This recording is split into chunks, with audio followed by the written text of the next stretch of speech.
Voilà, je veux d'abord vous saluer dans le nom du Seigneur. Est-ce qu'on m'entend bien? Non, ce n'est pas tout à fait bien réglé. Ça va l'être bientôt.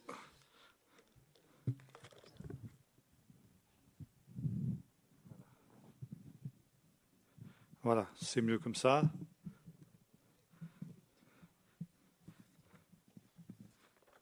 Très bien. Voilà, je suis très heureux d'être au milieu de vous ce soir pour la deuxième fois, puisque je pense qu'il y a à peu près 2 ans que j'étais là. Ça fait déjà 2 ans, je pense. Et donc, ce soir, nous avons un sujet effectivement très important, comme disait notre frère tout à l'heure à voir ensemble. C'est Israël en tant que signe des temps dans lesquels nous vivons. Et c'est vrai que quand on m'a demandé cette conférence, plutôt ce séminaire, je pensais à un livre qui est maintenant épuisé, qui m'avait beaucoup impressionné quand j'ai commencé à m'intéresser à cette question d'Israël. C'était il y a plus de 40 ans maintenant. Et ce livre portait ce nom, « Quelle heure est-il à l'horloge d'Israël ?» C'était déjà il y a 40 ans.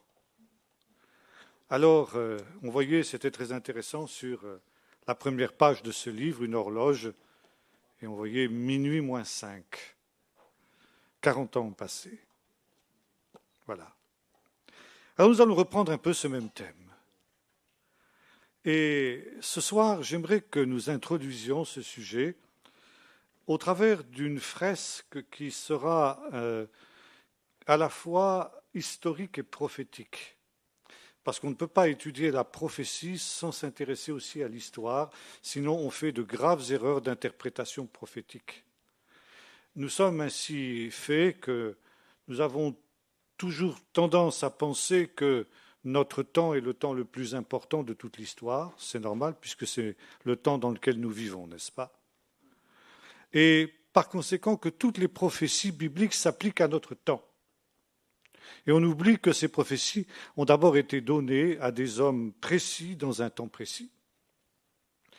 Alors, il faut rendre à César ce qui est à César, rendre à l'histoire les prophéties qui se sont déjà accomplies pour que nous puissions comprendre justement ce qui reste maintenant à s'accomplir dans notre temps.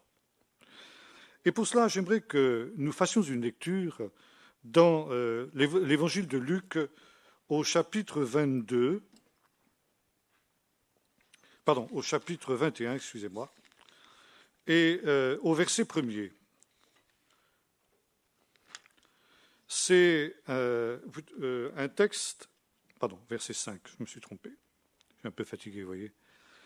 Alors, ce texte qu'on appelle discours apocalyptique de Jésus se trouve en 3 exemplaires dans le Nouveau Testament.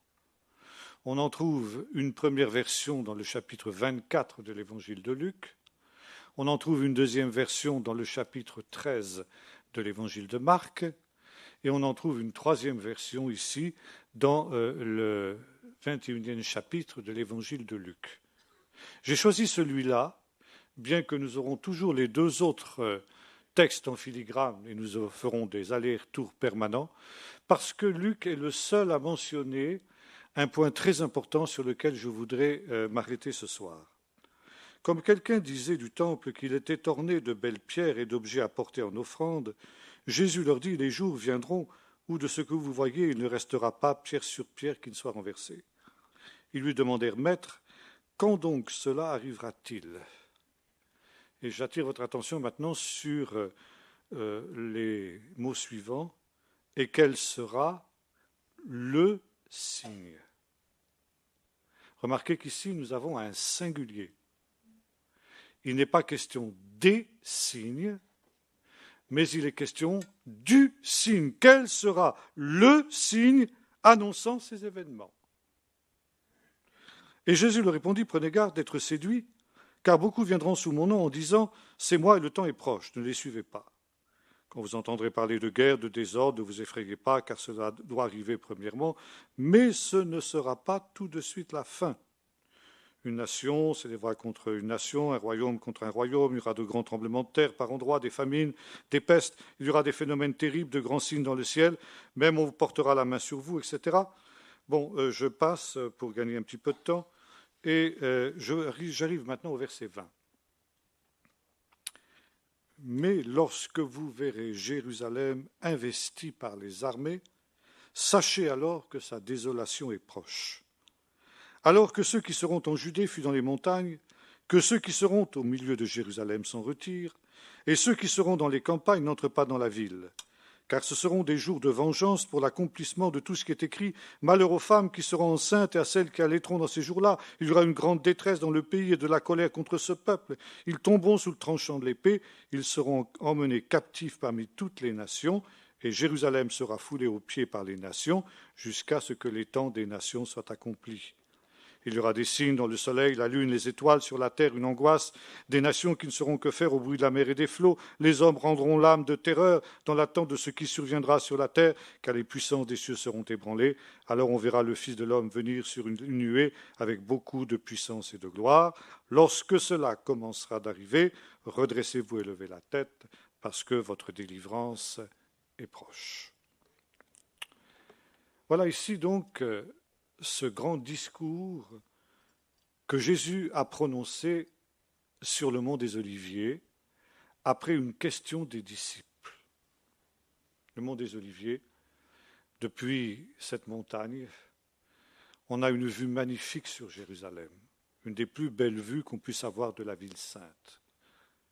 Et notamment, le regard s'arrête sur l'esplanade du temple, sur laquelle aujourd'hui se dressent 2 mosquées qui ont été construites par les musulmans au 7e siècle de notre ère. Mais à l'époque de Jésus, s'élevait alors le magnifique temple qui avait été reconstruit et embelli par Hérode le Grand. Et les sages d'Israël ont dit, celui qui n'a pas vu le temple d'Hérode dans toute sa gloire n'a jamais rien vu de beau dans sa vie. C'est-à-dire que ce temple était une merveille. Et les disciples qui sont sur cette montagne des Oliviers, d'où ils contemplent ce temple, sont fiers de ce temple. Et disent à Jésus, regarde, Rabbi, c'est beau quand même, c'est beau ce temple. Et Jésus glace leur enthousiasme en disant, de ce temple, il ne restera pas pierre sur pierre qui soit renversée. Et les disciples sont complètement désemparés. Et ils disent, en fin de compte, 3 questions qui nous sont rapportées dans les 2 autres versions de ce discours de Jésus. Luc ne le rapporte pas, mais les autres, oui. Dis-nous quand cela arrivera-t-il? Quel sera le signe de ton retour et de la fin du monde? Luc ne rapporte que la première de ces questions. Quel sera le signe qui nous montrera quand ces choses vont arriver? Mais en fait, il est clair que la destruction du temple, qui a eu lieu en 70 après Jésus-Christ, lorsque le général romain Titus a rasé le temple, cet événement a une signification prophétique importante. C'est un jalon important de l'histoire prophétique. Tout à l'heure, quand j'ai fait la lecture, j'ai insisté sur le fait que la question des disciples était au singulier. Quel sera le signe et non pas les signes? Et lorsque nous lisons justement la suite du récit, comme d'ailleurs dans les autres évangiles aussi, on fait souvent un contresens. Parce que Jésus évoque un certain nombre de choses. Des guerres, des bruits de guerre, des famines, des pestes, et même des persécutions. Et alors on nous dit, eh bien voyez-vous, quand il y aura des guerres, quand il y aura des famines, quand il y aura des pestes, quand il y aura des catastrophes naturelles telles que des tremblements de terre, le tsunami et tout ce qu'on voudra, c'est le signe que le Seigneur revient. Or, si vous lisez attentivement ces textes, vous vous rendez compte que Jésus dit non. Quand vous verrez ces choses, ce ne sera pas des signes de la fin, ce ne sera pas encore la fin. En fait, Jésus nous dit, voilà ce qui ne sera pas des signes. Des guerres, des tremblements de terre, des pestes, des famines et même des persécutions. Ce ne seront pas des signes de la fin. Et voyez-vous, là, on fait cette erreur souvent de penser que parce qu'il y a des événements catastrophiques, nous sommes dans les temps de la fin. Mais Jésus dit en quelque sorte ceci, des signes de ce type-là, il y en a toujours eu et il y en aura toujours. Par conséquent, quand ces événements arriveront, ça ne sera pas significatif. Tout à l'heure, vous avez posé la question, quel sera le signe ? Eh bien voilà le signe unique qui sera significatif, le signe auquel vous devez faire attention, la mort et la résurrection de Jérusalem. Parce que c'est de cela qu'il s'agit. Ils, les habitants de Jérusalem, ils tomberont sous le tranchant de l'épée, ils seront menés captifs parmi toutes les nations. Donc, ruine de Jérusalem, mort de Jérusalem, et Jérusalem sera foulée aux pieds par les nations jusqu'à ce que les temps des nations soient accomplis. Et c'est seulement après cela, ça veut dire, quand le peuple d'Israël, qui aura été au préalable dispersé parmi toutes les nations, sera rassemblé sur sa terre, c'est après ces jours-là que des signes apparaîtront dans le ciel et qu'on verra le Fils de l'homme, c'est-à-dire le Messie Jésus, venir sur les nuées du ciel avec beaucoup de puissance et de gloire. Et c'est la raison pour laquelle, je disais tout à l'heure, j'ai choisi de lire ce récit de Jésus dans la version que Luc nous en donne, parce qu'il est le seul à mentionner avec précision ce que sera ce signe. Les autres évoquent la ruine de Jérusalem, mais non pas sa résurrection ni son rassemblement. Luc est le seul à le faire. Nous verrons tout à l'heure ce que font les autres. C'est aussi très intéressant. Et les deux versions se complètent. Mais arrêtons-nous d'abord justement sur la version de Luc, ici. Ils tomberont sous le tranchant de l'épée. Ils seront emmenés captifs parmi toutes les nations. Et Jérusalem sera foulée aux pieds par les nations jusqu'à ce que les temps des nations soient accomplis. Quand vous verrez Jérusalem investie par les armées, c'est-à-dire par les armées romaines. Et si nous lisons maintenant la version de Luc et de Matthieu et de Marc, les choses nous sont dites un peu différemment. Et notamment Matthieu nous dit ceci, chapitre 24. Lorsque vous verrez l'abomination dont a parlé le prophète Daniel, établie là où elle ne doit pas être. Et il cite ici un verset du prophète Daniel, sans nous préciser ce que sera la nature de cette abomination. Luc nous donne des précisions. Il nous dit cette abomination dont a parlé le prophète Daniel, ce sera la présence des camps romains, des camps qui enserreront Jérusalem et qui la détruiront. La ruine du temple sera l'accomplissement de la prophétie de Daniel, c'est-à-dire la ruine de Jérusalem, l'abomination qu'il a évoquée. Maintenant, le prophète Daniel nous dit que cette abomination, elle sera dressée par le 4e empire qui se succédera sur le Moyen-Orient et qui dominera la terre d'Israël. Le prophète Daniel avait eu 2 visions parallèles où il voyait 4 empires se succéder avant que le 5e empire, le royaume de Dieu, un royaume cette fois-ci éternel, ne remplace tous les royaumes terrestres. La première de ces visions, vous la trouvez dans le chapitre 2 du livre de Daniel, c'est la vision de la grande statue que le roi Nebuchadnezzar a vue dans son rêve, n'est-ce pas, avec une tête d'or, l'empire babylonien, une poitrine d'argent, l'empire des Mèdes et des Perses, le ventre d'airain, l'empire grec, et puis les jambes et les pieds en partie de fer et d'argile, c'est-à-dire le 4e empire qui n'est pas nommé, qui n'est pas identifié. Il y a une autre vision parallèle qu'on trouve dans le chapitre 7, toujours du livre du prophète Daniel, où ces 4 empires apparaissent non plus comme 4 parties d'une statue, mais comme 4 animaux terribles.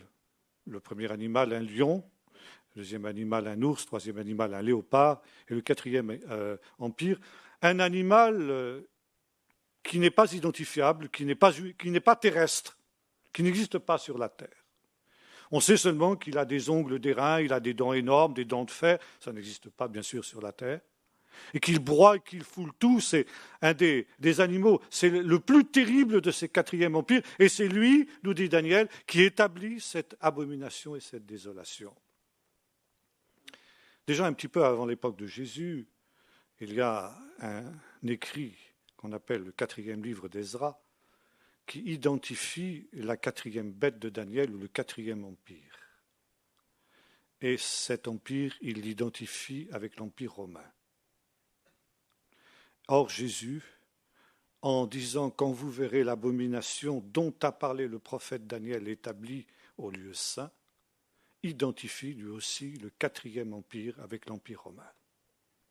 C'est-à-dire l'empire qui a établi cette abomination et cette dévastation et qui a donc détruit Jérusalem et le temple. Alors, maintenant, il y a là quelque chose de très intéressant, c'est que dans ce verset qui est une prophétie de Jésus sur Israël, voyez-vous, il y a parfois des gens qui pensent que seul l'Ancien Testament nous parle de l'avenir d'Israël.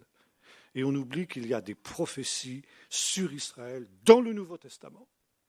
Et celle-ci est une des plus importantes.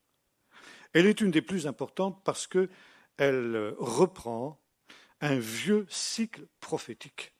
Alors je voudrais vous dire deux mots d'abord sur ce qu'est un cycle prophétique. Qu'est-ce que nous appelons un cycle prophétique ? C'est quelque chose que mon professeur du Nouveau Testament, quand j'étais à Jérusalem, professeur Flousser, qui était un juif orthodoxe, avait découvert. Un cycle prophétique, c'est un ensemble d'événements qui se reproduisent à plusieurs reprises dans la Bible, lorsque les circonstances redeviennent semblables, de telle sorte que quand on est arrivé à une certaine phase de ce cycle, on peut prévoir ce que sera la phase suivante en se référant à ce qui s'est déjà passé dans l'histoire, qui s'est passé précédemment. Et un des principaux cycles prophétiques que nous trouvons dans la Bible, c'est le cycle de péché, endurcissement, exil du peuple d'Israël, repentance et retour. Ce cycle, vous le trouvez évoqué, je vais y revenir dans quelques instants pour la première fois, dans le livre de la Genèse. Il apparaît ensuite à la fin du livre du Lévitique et à la fin du livre du Deutéronome. Vous trouvez ça Lévitique 26, versets 17 à 49, Deutéronome 30, versets 1 à 10, pour ceux qui voudraient prolonger cette étude. Moi, je ne peux pas vous lire tous ces textes parce que ce serait trop long, ça prendrait trop de temps, mais vous pouvez le refaire chez vous. Et vous verrez que le prophète, oui, Moïse est un prophète après tout, il dit... Voilà, donc, si tu n'écoutes pas ces paroles de cette Torah que je te prescris aujourd'hui, alors tu seras exilé jusqu'aux extrémités de la terre. Mais dans cet exil, le Seigneur n'oubliera pas les promesses qu'il a faites à tes pères. Quand bien même tu serais exilé aux extrémités du monde, de là le Seigneur te ramènera dans ce pays à cause de ce qu'il a promis à tes pères. Ça donc, c'est un cycle prophétique qui s'est accompli à 3 reprises dans l'histoire du peuple d'Israël. La première fois lors de l'esclavage en Égypte, puis l'exode et l'entrée dans la terre promise sous la direction de Josué. Deuxièmement, à l'époque de l'exil de Babylone, lorsque Nabuchodonosor, roi de Babylone, en 586 avant Jésus-Christ, détruit, comme le fera plus tard Titus, Jérusalem et le Temple, et déporte ses habitants en Babylonie. Quelques dizaines d'années plus tard, Cyrus s'empare de Babylone et autorise les Juifs à revenir à Jérusalem et à reconstruire le Temple. Donc il y a retour. Après cet exil, il y a retour. Et puis, troisième cycle prophétique, 70 après Jésus-Christ, Titus détruit le temple, exile les habitants de Jérusalem. Jérusalem, c'est Israël, hein, c'est presque synonyme dans la Bible. Et nous assistons maintenant à ce grand mouvement de retour, selon ce qui avait été annoncé par Jésus, n'est-ce pas, jusqu'à ce que les temps des nations soient accomplis. Donc ici, 3 fois, ce cycle prophétique s'est accompli dans l'histoire. Et voilà, maintenant, nous allons nous arrêter quelques instants sur l'expression « le temps des nations », jusqu'à ce que le temps des nations soit accompli. Qu'est-ce que signifie le temps des nations? Cette expression a 3 significations. La première, nous en avons déjà parlé, je ne m'y arrête pas beaucoup, un temps qui a été donné aux nations pour qu'elles foulent Jérusalem et le temple. Un temps où les nations auront la souveraineté sur Jérusalem et où le peuple d'Israël sera exilé loin de sa patrie. Il est bien évident que Jésus laisse ici entendre que ces choses vont durer un certain temps. Ça ne va pas se faire dans les 15 jours, comme les disciples le souhaitent. Et là, nous avons un deuxième texte très intéressant dans le Nouveau Testament. Je vous invite à le lire dans le livre des Actes, Actes au chapitre 1er. Acte 1er, verset 4, où Jésus, donc, après sa résurrection, apparaît de nombreuses reprises pendant 40 jours à ses disciples.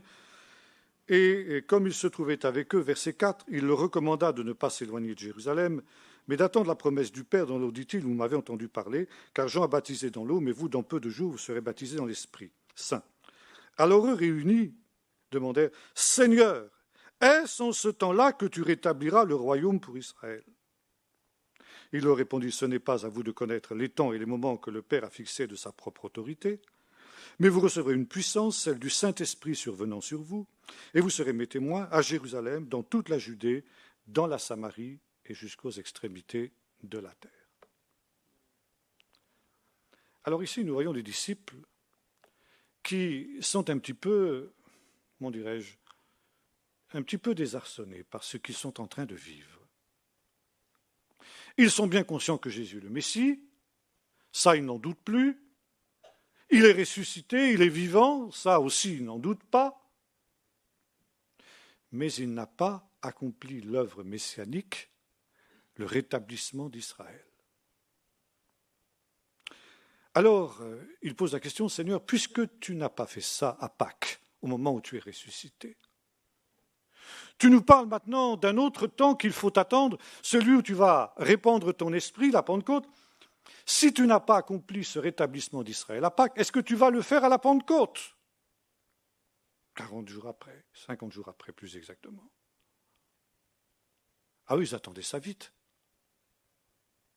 Et Jésus commence à leur dire, ce n'est pas à vous de connaître les temps et les moments que le Père a fixés de sa propre autorité, mais vous recevrez une puissance survenant sur vous, et vous serez mes témoins jusqu'aux extrémités de la terre.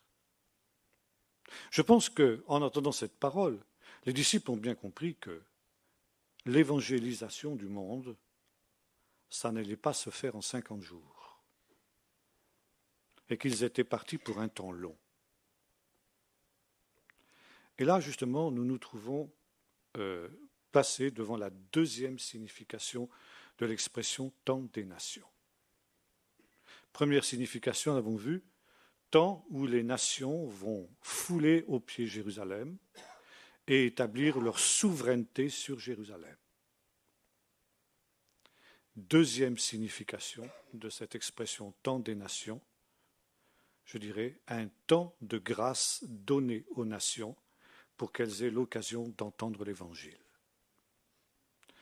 Dans la version que Matthieu nous donne de ce discours de Jésus que nous avons lu tout à l'heure dans l'Évangile de Luc, il nous est dit ceci. Avant la venue du Seigneur, il faut d'abord que cette bonne nouvelle soit annoncée à toutes les nations, et alors seulement viendra la fin. Et ici, nous retrouvons exactement ce que nous avons dans le livre des Actes. Avant que le royaume d'Israël soit rétabli, il faut que l'Évangile ait été prêché à toutes les nations. Lorsque j'étais à l'école biblique en Angleterre et que je lisais des commentaires sur le livre des Actes, c'était une école biblique pentecôtiste, alors c'était un des textes favoris, celui-là. Vous recevrez une puissance, le Saint-Esprit, et vous serez mes témoins. C'est un des versets favoris de tous les pentecôtistes charismatiques et tous ceux qui se réclament de la puissance du Saint-Esprit. Vous avez certainement entendu des magnifiques prédications sur ce texte, j'en suis certain. Vous avez peut-être plus rarement entendu prêcher sur la première partie du texte. Rabbi, est-ce en ce temps-là que tu rétabliras le royaume d'Israël?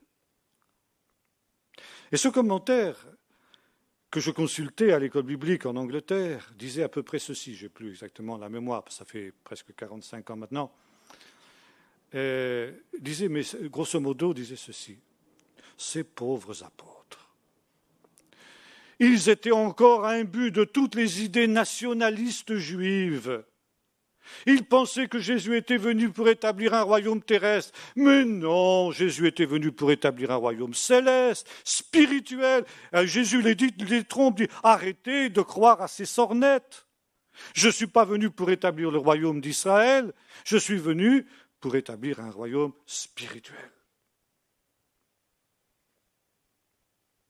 Voilà ce qu'on comprend dans la plupart des églises encore aujourd'hui sur ce texte, plus ou moins. Bon, je dis ça un peu caricaturalement, bien sûr, un peu humoristiquement, mais grosso modo, c'est l'idée. Et c'était en 1948, au moment où la première guerre israélo-arabe faisait rage dans ce qu'était alors la Palestine. Et il y avait à Paris, à cette époque-là, un professeur d'université hébraïque, qui fut le professeur de mon professeur, s'appelait le professeur Yosef Klausner. Yosef Klausner avait été le premier universitaire juif à écrire un livre positif sur Jésus, où il réhabilitait Jésus aux yeux d'Israël. Jusqu'alors, Jésus était un apostat, un faux prophète, et c'est comme ça que toute la littérature juive le présentait. Le professeur Klausner a été le premier à réhabiliter Jésus comme un juif qui a apporté une contribution importante à l'histoire de son peuple. Il a été terriblement persécuté pour cela d'ailleurs. Donc le professeur Klausner se trouvait à Paris au moment où cette terrible guerre faisait rage. Et là, il a eu l'occasion de rencontrer le nonce apostolique, ça veut dire l'ambassadeur du Vatican, qui s'appelait le cardinal Roncalli. Ce nom ne vous dit peut-être rien, mais vous connaîtrez peut-être ce cardinal sous le nom sous lequel il est nettement plus connu, le bon pape Jean XXIII. Quelques années plus tard, il devait devenir pape sous le nom de Jean XXIII, qu'on appelait le bon pape, le pape débonnaire. Et bien entendu, la conversation entre les deux hommes a porté sur les événements du Moyen-Orient. Et comme il a rapporté à son disciple, le professeur Flusser, le professeur Klausner a eu la surprise d'entendre le cardinal Roncalli lui dire ceci: « J'espère que les nations vont vous aider à accomplir le testament spirituel de Jésus. » Et le professeur Klausner, surpris, a dit: « Mais c'est quoi le testament spirituel de Jésus ?» Et le cardinal Roncalli a répondu: « Les dernières paroles de Jésus qui nous sont rapportées dans la Bible, dans le Nouveau Testament. Rabbi, est-ce en ce temps-là que tu rétabliras le royaume d'Israël? Ce n'est pas à vous de connaître les temps et les moments que le Père a fixés de sa propre autorité. » Et le cardinal Roncalli, ça, c'est le testament spirituel de Jésus. Et vous savez que les dernières paroles d'un homme sont très importantes, surtout quand cet homme, c'est Jésus. Or, le cardinal Roncalli avait bien compris la signification de ce texte. Il avait compris que Jésus ne disait pas qu'il ne rétablirait pas le royaume d'Israël. Il a même laissé entendre dans cette parole qu'il allait le faire. Il a simplement dit que ce ne serait pas tout de suite. Et le cardinal Roncalli avait compris que le temps était venu. Il a dit: « J'espère que les nations vont vous aider à réaliser cette libération de Jérusalem qui va permettre le retour de Jésus. Car si elles ne le font pas, a-t-il ajouté, ce sera pour elles le jugement d'Armageddon. » Quelle lucidité! Et voyez-vous, c'est exactement le sens de ce qui nous est dit ici. Jésus entend bien rétablir le royaume d'Israël, mais en son temps, un long temps. Un temps qui est nécessaire pour que toutes les nations de la terre aient l'occasion d'entendre l'Évangile. Pour qu'à l'heure du salut d'Israël, il y ait des hommes et des femmes de toutes les nations qui participent à ce salut. Il y a quelques années de cela, je me trouvais en Afrique du Sud, chez les Zoulous, où il y avait eu un merveilleux réveil. Et vous savez, l'Afrique du Sud, c'est le bout du monde, n'est-ce pas? Quand vous êtes là-bas au Cap, vous regardez devant vous, vous avez l'Antarctique devant vous, à des milliers de kilomètres, bien sûr. Mais c'est la seule terre qu'il y a après. Il n'y a pas grand monde à évangéliser là-bas. Quelques manchots, quelques pingouins, c'est tout. Et j'entendais ces Zoulous qui chantaient dans leur langue les psaumes de David. Et me disaient, tiens, les apôtres, ils n'ont pas si mal réussi que ça. L'Évangile a véritablement atteint les extrémités de la terre. Maintenant, je voudrais revenir sur le cycle prophétique dont nous avons parlé tout à l'heure. Et pour cela, je vous invite à vous référer à un texte du livre de la Genèse au chapitre 15, qui est un des grands tournants de l'histoire prophétique. Vous savez, contrairement à ce qu'on croit, le livre de la Genèse est un livre prophétique.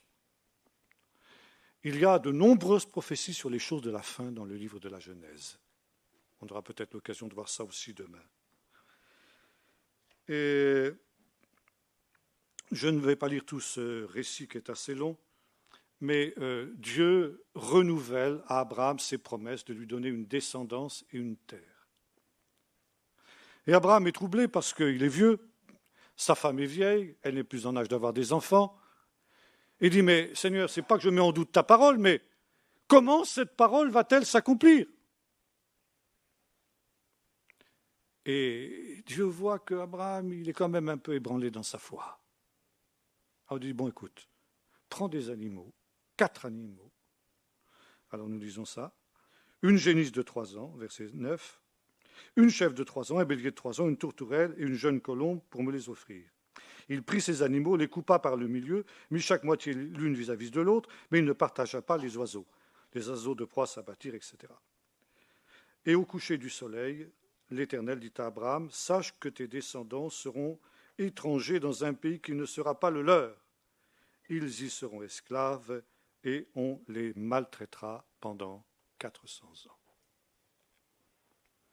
Qu'est-ce que c'est que toute cette histoire de ces animaux qui sont coupés par le milieu? Évidemment, nous, Français occidentaux du XXIe siècle, nous avons du mal à comprendre cette coutume du XXe siècle avant Jésus-Christ. En fait, c'était une coutume qui scellait une transaction à l'époque. Aujourd'hui, quand vous achetez une maison, un champ, une pièce de terrain, un bien immobilier, qu'est-ce que vous faites? Vous allez chez un notaire et le notaire établit un contrat. Et puis les deux parties signent le contrat et quand le contrat est signé, ben voilà, vous êtes propriétaire du bien qui est mentionné dans le contrat et puis vous devez verser la somme qui correspond. On ne peut plus revenir. Quand ça a été signé, c'est fini. Les termes du contrat sont fixés. À cette époque-là, il n'y avait pas de notaire. Et quand on voulait faire une transaction de ce type, on coupait des animaux par le milieu, le vendeur commençait par passer entre les animaux, et ensuite l'acheteur. Ça voulait dire qu'on s'était mis d'accord sur les termes du contrat, et quand les deux parties étaient passées entre les animaux, c'était fini, c'est comme si vous aviez signé le contrat chez le notaire. Les sages d'Israël ont dit, la Bible parle le langage des hommes, ça veut dire Dieu se met à la portée des hommes. Et il a utilisé une coutume de l'époque d'Abraham pour dire, moi l'Éternel, je m'engage vis-à-vis de toi. Je m'engage à te donner ce pays d'Israël pour toujours. C'est écrit, noir sur blanc. Et aujourd'hui, vous avez toutes ces discussions, savoir à qui appartient la terre d'Israël. Eh bien voilà, c'est clair. Il y a un contrat qui a été ratifié par Dieu lui-même, comme un contrat notarié qui est irrévocable. Ce pays, il est à toi, à ta descendance pour toujours. Personne ne pourra contester. Et maintenant, Dieu dit une chose très étonnante. Il dit, mais sache qu'avant, en quelque sorte, que tes descendants possèdent ce pays, ils seront captifs au milieu d'une nation, dans un pays qui ne sera pas le leur, et ils seront maltraités pendant 400 ans. Ça commence mal, bien mal. Et on dit, mais pourquoi, Seigneur? Qu'est-ce qu'ils ont donc fait, les descendants d'Abraham, pour mériter une souffrance de 400 ans? 400 ans, c'est beaucoup quand même. Qu'est-ce qu'ils ont fait? Rien. Et pourtant, Dieu commence par exiler son peuple. Là, bien sûr, c'est de l'exil d'Égypte qu'il s'agit. C'est la première fois qu'apparaît le cycle prophétique dont nous avons parlé, dispersion, repentance, retour. Qu'est-ce qu'ils ont fait? Lisons la suite justement du récit, je vais vous le lire en hébreu, parce que ça a davantage de sens qu'en français. Et sache que des souvent on l'a lu. Bon. Quant au peuple qui vous opprime, en hébreu ça se dit Dan Anori. Alors ça c'est une expression très rare en hébreu, biblique, où le présent n'existe pas. Et nous avons ici une des rares fois où le présent apparaît dans la Bible. Et les grammairiens appellent ça un présent absolu. Ça veut dire une loi spirituelle incontournable. Chaque fois que les conditions se reproduisent, c'est ce qui va se passer à coup sûr, on peut en être certain à 100%. Le peuple qui vous opprime, quel qu'il soit, ce peuple qui est assez imprudent, assez audacieux pour vous opprimer, moi, l'Éternel, je le juge. Ce peuple-là, il aura affaire à moi. Aujourd'hui, c'est l'Égypte. Demain, ce sera Babylone. Après-demain, ce sera les Grecs, puis les Romains, etc. Tous ces peuples qui se sont dressés contre le peuple d'Israël ont eu affaire à Dieu. Où sont-ils aujourd'hui? Que reste-t-il de l'Égypte? Des pyramides, des pierres mortes, un musée. Que reste-t-il de Rome? Que reste-t-il de la Grèce? Moi, ce peuple qui vous opprime, moi, l'Éternel, je le juge. Le professeur Flusser, dont j'ai déjà parlé, qui était mon professeur, nous racontait cette anecdote. Il était jeune étudiant à Prague pendant la Deuxième Guerre mondiale. Sa famille avait été arrêtée et déportée dans les camps de la mort. Il était le seul survivant de sa famille. Il a été sauvé grâce à des chrétiens qu'on appelle les frères moraves, les chrétiens évangéliques qui l'ont caché et qui lui ont parlé de l'Évangile. C'est comme ça que le professeur Flusser a eu cette dimension vers Jésus. Et il nous racontait que pendant ces temps terribles où la Wehrmacht accumulait succès militaire sur succès militaire, où il semblait qu'elle était quasiment invincible, il priait. Il disait, Seigneur, est-ce que nous allons disparaître dans cette tourmente? Est-ce que tu vas intervenir ou pas? Qu'est-ce qui va se passer? Quel est l'avenir de notre peuple? Avons-nous seulement encore un avenir?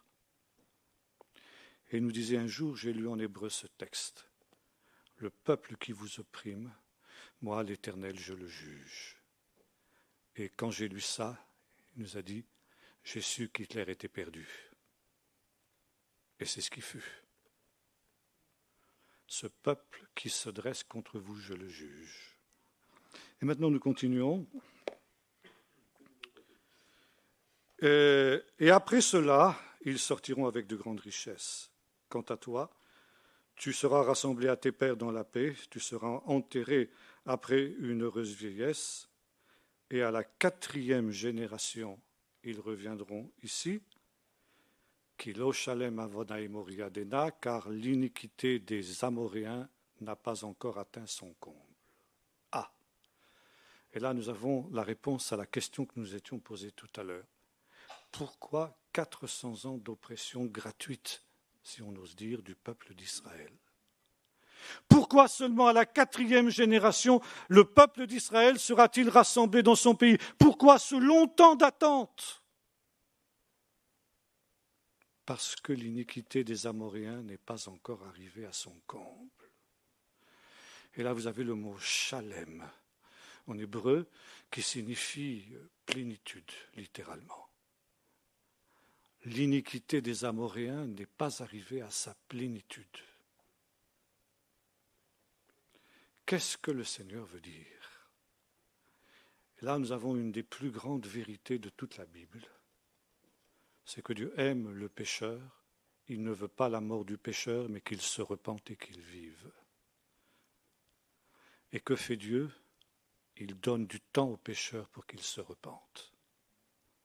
Vous avez cette idée dans de nombreux textes de la Bible où il nous est dit que, par exemple, de la fausse prophétesse de l'Apocalypse, Jézabel, je lui ai donné du temps pour qu'elle se repente. Aux Romains, Paul dit ceci, s'adressant au pécheur endurci, il lui dit « Ne te rends-tu pas compte que par l'endurcissement de ton cœur, tu es en train de te préparer un trésor de colère pour le jour de la colère, et qu'en fait, en te donnant ce temps, Dieu te pousse, sa patience de Dieu te pousse à la repentance. Mais toi, tu ne comprends pas. » Je pourrais prendre de très nombreux exemples encore dans la Bible qui vont dans le même sens. Dieu donne du temps au pécheur. Aussi longtemps qu'il y a l'ombre d'une chance que le pécheur se repent, Dieu suspend ses jugements. Dieu lui donne la possibilité. Et voyez-vous, le drame, c'est que le pécheur se méprend toujours sur la patience de Dieu. Il dit Dieu est faible. Dieu ne fait ni bien ni mal. Dieu ne punit pas. Regardez, j'ai accumulé le péché et Dieu ne me frappe pas. Je peux continuer, je peux faire pire encore. Mais comme dit l'apôtre Paul aux Romains, Dieu tient les comptes dans le ciel. Il y a une limite. Il y a une limite à la patience de Dieu. Quand la mesure est comble, shalem, nous retrouvons notre mot shalem ici. Vous trouvez ça aussi chez Jésus, quand il dit à ses adversaires, comblez la mesure, serpent, race de vipère. Et il annonce la ruine de Jérusalem. Nous lisons du roi Ménaché qu'il a comblé la mesure du péché de telle sorte que la colère de Dieu est devenue sans remède. Et même le roi pieux qui lui a succédé, Josias, n'a pas pu empêcher le jugement de Jérusalem, de s'abattre sur Jérusalem sous la forme de la ruine du temple par Nebuchadnezzar. Et voyez-vous, nous avons ici une des vérités bibliques les plus importantes, la patience extraordinaire de Dieu, qui donne du temps aux pécheurs. Mais cette patience, elle a une limite. Et maintenant, je reviens à notre texte de Luc 21. Jésus a parlé en hébreu, pas en grec. Ces paroles nous sont arrivées en grec, mais nous devons les retraduire en hébreu pour pouvoir les comprendre. Ce qu'a fait justement le professeur Flousser notamment, grâce à l'hébreu de Qumran. Ça, je ne peux pas vous expliquer, c'est trop long, ce serait un peu trop technique. Mais on sait aujourd'hui exactement ce que Jésus a dit quand il a prononcé cette parole. Il a cité exactement ce texte de la Genèse 15 que nous avons lu tout à l'heure, car l'iniquité des Amoréens n'est pas à son comble. Et si vous retraduisez en hébreu la phrase de Jésus que nous avons lue tout à l'heure, jusqu'à ce que les temps des nations soient accomplis, ça vous donne ceci, ad ki ishlemu itot hagoyim, jusqu'à ce que soient remplis les temps des nations. Ça veut dire jusqu'à ce que le péché des nations ait atteint son comble. Deux notions. Premièrement, jusqu'à ce que toutes les nations aient été atteintes par l'Évangile, nous l'avons vu tout à l'heure. Et puis deuxième idée, jusqu'à ce que les nations aient mis le comble à leur péché. Dieu donne aux nations 2000 ans de grâce pour qu'elles entendent l'Évangile et qu'elles aient l'occasion de se repentir. Mais nous verrons demain qu'au temps de la fin, juste avant le retour du Seigneur, les nations essaieront de secouer ce qu'on appelle aujourd'hui le judéo-christianisme. C'est ce que la Bible appelle la grande apostasie. Et ainsi mettront le comble au péché. Parce que, comme le dira l'apôtre Paul, bien que maintenant, après 2000 ans de prédication de l'Évangile, ils connaissent le jugement de Dieu sur ceux qui pratiquent de telles choses, non seulement ils les font, mais ils approuvent ceux qui les font. Ils mettent le comble à leur péché. Et quand on met le comble à son péché, le jugement de Dieu tombe. Et quand le jugement de Dieu tombe, c'est comme la foudre. C'est comme le couperet de la guillotine. On n'échappe pas. Et voyez-vous, l'amour de Dieu est immense. La patience de Dieu est immense. Mais quand Dieu juge, alors ça fait mal. Et c'est aussi ce que Jésus annonce dans ses discours sur la fin des temps. Après ce temps de grâce, ce long temps de grâce qui suivra la dispersion du peuple d'Israël et la ruine de Jérusalem, alors viendra le jugement à cause du fait que les nations auront comblé la mesure. Et quand aura lieu cet événement? Lorsque le peuple d'Israël sera rassemblé dans son pays. Quand le peuple d'Israël sera rassemblé dans son pays, le péché des nations aura atteint son comble, aura atteint son paroxysme. Et c'est un grand Bordelais, un grand homme de Dieu de Bordeaux, le professeur Jacques Ellul, qui disait que nous assistons aujourd'hui à ce qu'il appelait la démocratisation du péché. Jamais cette génération n'a été aussi pécheresse. Et c'est Kierkegaard, le philosophe danois chrétien, qui disait « Cette génération est plus que pécheresse ». Et c'est pourquoi nous pouvons dire « Le jugement de Dieu est proche ». Et le retour de Jésus est proche, parce que le peuple d'Israël revient dans son pays. Un dernier mot maintenant avant de conclure, si vous le voulez bien. Nous revenons cette fois-ci dans ces fameux discours apocalyptiques de Jésus, mais dans la version qu'en donne Matthieu, donc au chapitre 24.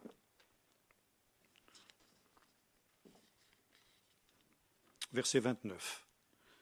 Matthieu 24, verset 29. Après ces jours de tribulation, le soleil s'obscurcira, la lune ne donnera plus sa clarté, les étoiles tomberont du ciel et les puissances des cieux seront ébranlées. Alors le signe du Fils de l'homme paraîtra dans le ciel. Toutes les tribus de la terre se lamenteront. Elles verront le Fils de l'homme venir sur les nuées avec gloire, avec beaucoup de puissance de gloire.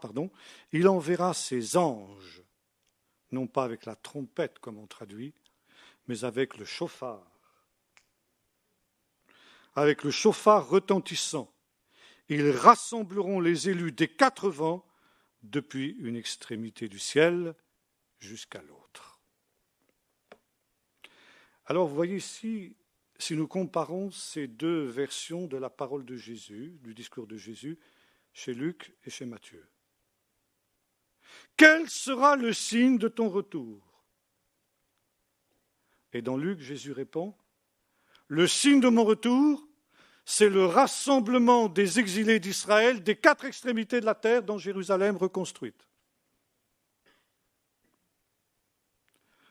Et Matthieu nous dit, et ce n'est pas contradictoire, c'est complémentaire, le signe du retour de Jésus, c'est quand les anges sonneront du grand chauffard et rassembleront les élus, c'est-à-dire les chrétiens des nations et d'Israël, non plus dans la Jérusalem terrestre, mais dans la Jérusalem céleste. Car je ne sais pas si vous le savez, il y a deux Jérusalem. Parce que Jérusalem, le mot Jérusalem en hébreu, Yerushalayim, c'est ce qu'on appelle un duel. C'est un pluriel qui va par deux. Ça veut dire qu'il y a deux Jérusalem. Vous trouvez ça déjà dans le psaume 122. Jérusalem, tu es construite comme une ville dont les deux parties sont rassemblées. Vous trouvez ça chez Paul dans l'Épître aux Galates, où il est question de la Jérusalem actuelle terrestre qui, de son temps, était esclave des Romains, et la Jérusalem céleste qui était libre. Et vous avez cette idée à partir du psaume 122 dans la tradition juive qu'au temps de la fin, la Jérusalem céleste descendra et s'unira avec la Jérusalem céleste, de la Jérusalem terrestre, c'est-à-dire pour que les deux Jérusalem n'en fassent plus qu'une. Et vous avez ça à la fin du livre de l'Apocalypse, dans le chapitre 21 et 22, où le prophète voit descendre la Jérusalem céleste sur la terre nouvelle. Et voyez-vous, Jésus nous parle ici de deux rassemblements dans ces deux Jérusalem. Un premier rassemblement du peuple d'Israël dans la Jérusalem terrestre et un deuxième rassemblement de l'Église dans la Jérusalem céleste. Le premier rassemblement se fait lentement, si j'ose dire, et le deuxième rassemblement, selon ce que nous dit l'apôtre Paul, se fera en un clin d'œil au son du dernier chauffard. Et là, les deux Jérusalem s'uniront pour n'en former plus qu'une. Je voudrais juste vous lire maintenant deux prières, une juive et une chrétienne. La première, c'est la prière du matin, on appelle Shrarit en hébreu. Celle que les Juifs ne cessent de répéter depuis l'époque de Jésus. Et cette prière nous dit ceci: sonne le grand chauffard de notre rédemption. Rassemble-nous des quatre extrémités de la terre dans Jérusalem, ta ville sainte. Reconstruis Jérusalem de notre temps dans le courant de notre vie et envoie le Messie, notre justice. Il y a quelques années de cela, je m'entretenais avec un rabbin et il me disait, vous voyez, cette prière, les Juifs l'ont priée pendant 2000 ans. Et il a fallu 2000 ans pour que Dieu l'exauce. Et aujourd'hui, Jérusalem est une prière exaucée, de telle manière que tous les incrédules du monde entier peuvent savoir que Dieu exauce les prières et que la prière n'est pas vaine. Et il ajoutait avec son humour juif, et aussi pour prouver qu'aussi longtemps qu'on n'a pas prié pendant 2000 ans, on n'a pas le droit de s'arrêter de prier. La deuxième est une prière chrétienne qu'on trouve dans un ouvrage du début du IIe siècle qu'on appelle la Didaché des 12 apôtres, c'est-à-dire l'enseignement des 12 apôtres aux nations. C'était une prière qui était prononcée au moment de la Sainte Seine, lorsque l'officiant donc allait inviter les fidèles à venir prendre le pain et le vin, il priait le Seigneur et en disant ceci: de même que ces épis jadis épars sur les vallées et ces grappes autrefois dispersées sur les collines sont maintenant rassemblées sur cette table dans ce pain et dans ce vin, que bientôt ainsi, Seigneur, toute ton Église soit rassemblée des extrémités de la terre dans ton royaume. Maranatha, périsse le monde et vienne ton royaume.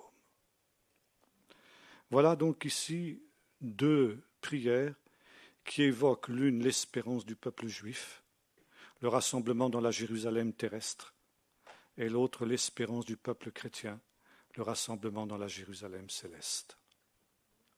Et dans le livre de l'Apocalypse, au chapitre 7, nous voyons cette espérance réalisée. Les 12 tribus d'Israël, 144 000 de toutes les tribus d'Israël dans le langage symbolique de l'Apocalypse, ça veut dire tout le peuple d'Israël qui s'est tourné vers Jésus et qui célèbre le Seigneur dans le ciel, et derrière des venus de toute nation, de toute langue qui sont sous le ciel, qui sont unis à la louange d'Israël. Alors, voyez-vous, ici, je termine maintenant en disant, où en sommes-nous à l'horloge d'Israël?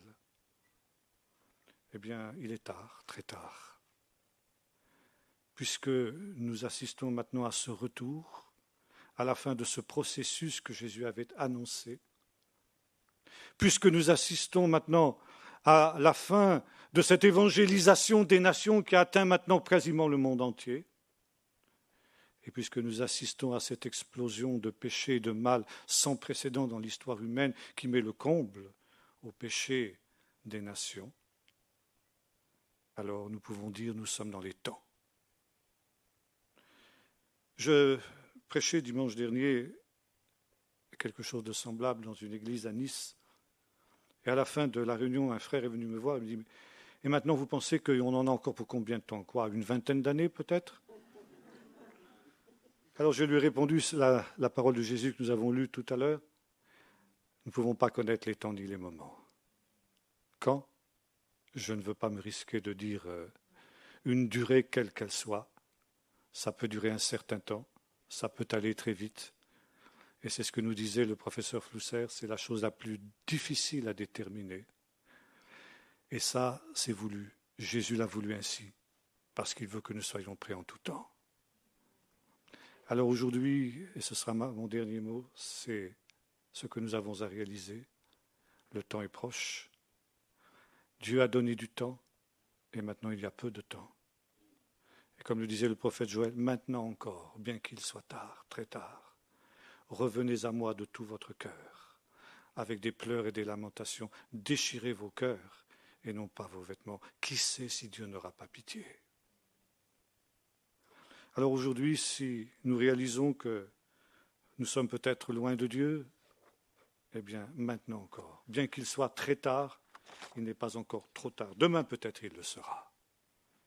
Alors c'est aujourd'hui qu'il faut mettre sa vie en règle avec Dieu, pour que si le Seigneur revenait aujourd'hui, et si le dernier chauffard retentissait, nous puissions être rassemblés dans la Jérusalem céleste, qui un jour reviendra pour s'unir à la Jérusalem terrestre, pour que le peuple juif et que le peuple chrétien n'en fassent plus qu'un, ainsi qu'il est écrit dans Romains 15, louez-le nation avec son peuple.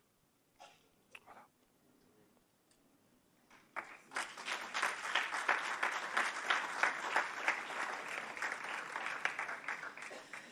Merci beaucoup. Mais c'est pas fini, puisque demain, il y a la suite. Demain, ça se passe comme ceci. C'est une grande journée, puisque c'est à partir du matin. J'ai le programme sous les yeux. C'est à partir de 8h45, accueil et louange. Disons 9h15, le début de la session. Il faut se lever tôt. Mais c'est parce qu'il y a beaucoup de choses à dire. Ensuite, on fera une pause et il y aura la deuxième session à partir de 11h. Après, ça sera la pause déjeuner. Et demain après-midi, la projection du film Une terre de peuple, Israël-Palestine, suivi d'un partage et réponse aux questions posées que vous allez mettre dans la boîte qui se trouve là-bas sur le stand où se trouve Marie-Jo. Mais de suite après, là, si vous avez des questions, que vous voulez les exprimer, eh bien, on vous donne cette possibilité juste après un ou deux chants. On va faire passer les offrandes parce que, comme vous savez, vous assistez à un séminaire que nous avons voulu gratuit afin que le plus grand nombre participe. Et je vous remercie beaucoup d'être venus nombreux ce soir, et notamment les jeunes. Merci beaucoup. Et donc, parce que c'est un sujet tellement important. Et donc, c'est pour cette raison que nous faisons passer les paniers. Je pense que Marie-Jo, ils sont juste derrière l'écran. Voilà. Pardon?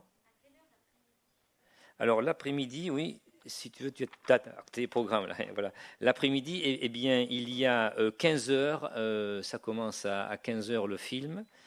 Il y aura des temps de louange, des prières et des témoignages.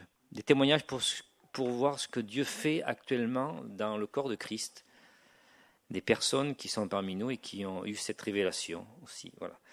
Donc, voilà, c'est pour vous dire que sentez-vous libre de bénir le ministère itinérant et d'enseignant de Jean-Marc, que vous reconnaîtrez et que vous avez reconnu déjà ce soir, ainsi que les frais que cela implique pour l'organisation de ce séminaire. Voilà. Il faut savoir aussi que c'est enregistré en audio, en vidéo, et ça sera à votre disposition par un moyen que je ne connais pas encore, mais qu'on va mettre au point.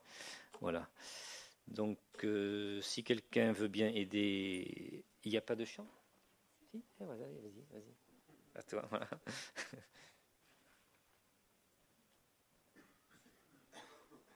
On chante tout le monde comme on est, parce qu'on l'a chanté, rechanté depuis des dizaines d'années.